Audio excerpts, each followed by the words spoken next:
de la présidence du FASO, il faut également indiquer que le Conseil a adopté un décret portant création, attribution, organisation et fonctionnement de l'autorité nationale de coordination de l'identification, qui est une structure rattachée bien sûr à la présidence du FASO. Ce qu'il faut indiquer, c'est que la création de cette autorité est partie d'un constat. Ce constat est que la personne physique au Burkina Faso fait l'objet d'identification par de nombreuses structures et institutions.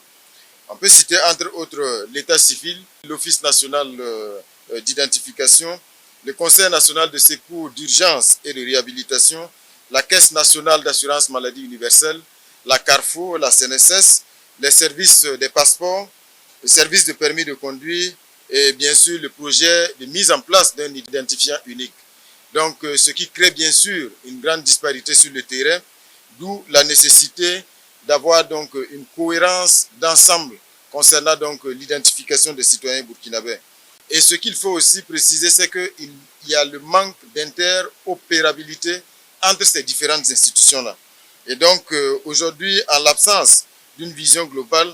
on aboutit à la mise en place de systèmes d'identification qui sont propres à chaque structure, ce qui n'est pas favorable en termes donc d'identification cohérente des citoyens burkinabés, ce qui ne permet pas non plus d'avoir une vérification efficace. Cela est d'autant plus préjudiciable aujourd'hui dans le contexte de la lutte contre l'insécurité, de la lutte contre le terrorisme. À la faveur donc de la transformation digitale et la digitalisation des services, le gouvernement a pris donc cette décision de changer d'approche à travers la mise en place d'un système électronique plus robuste, plus cohérent, interopérable et qui puisse servir de plateforme afin de faciliter donc l'accès aux services fournis aux acteurs de l'écosystème d'identification. L'ANSI, l'autorité nationale de coordination de l'identification, sera chargée principalement d'accompagner le plan stratégique de mise en place de l'identifiant unique au Burkina Faso, de veiller à la cohérence d'ensemble des initiatives nationales d'identification et surtout de veiller à leur interopérabilité, d'assurer la cohérence dans les interventions dans les différents acteurs dans le domaine de l'identification et enfin de faire des propositions de modernisation du système d'identification dans son ensemble.